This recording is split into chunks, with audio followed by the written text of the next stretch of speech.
ছোট মাছ তো সবসময় পছন্দ। হাতে মাখিয়ে ছোট মাছ রান্না করলে অনেক, অনেক ভালো লাগে। একদম গুঁড়ো মাছ হোক আর যেটাই হোক না কেন, মাঝারি সাইজের বাটা মাছ, বেলে মাছ, পুঁটি মাছ, তারপরে ধরেন যে বাইলা মাছ একদম ছোট থাকে, এগুলো আনলেই বাসায় আমরা সবসময় বেগুন আলু দিয়ে রান্না করি। বেগুন, আলু, টমেটো কুচি করে কেটে, চিকন, চিকন করে কেটে ছোট মাছ দিয়ে হাতে মেখে চটকে নিয়ে যত কম মসলা দেওয়া যায়, আদা বাটা, রসুন বাটা না দিলেও চলে, চাইলে অল্প, অল্প দিতে পারেন।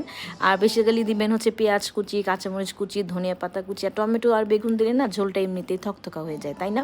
হাতে কষলে মেখে, ঝালটা কিন্তু একটু টান ঝাল দিতে হবে। মা বলে যে টান ঝাল দিলে ছোটো মাছের চচ্চড়ি বেশ লাগে। হাতে মাখিয়ে হাত ধুয়ে একটু পানি দিয়ে আর সর্ষে তেলে রান্না করলে তো আর কথাই নেই। যদি পারেন সর্ষে তেলে রান্না করবেন, এভাবে করলে অনেক বেশি মজা লাগে। আমার বাসায় টমেটো ছিল না, আমি ফ্রোজেন টমেটো যেটা রাখি সেটা ছিল, সেটা উপরে ছিটিয়ে দিয়ে ধনে পাতা ছিটিয়ে দিয়ে নামিয়ে নিয়েছি। অসাধারণ মজা, গরম গরম ভাতের সাথে রুই কাতলার চেয়ে অনেক ভালো লাগে এই ছোটো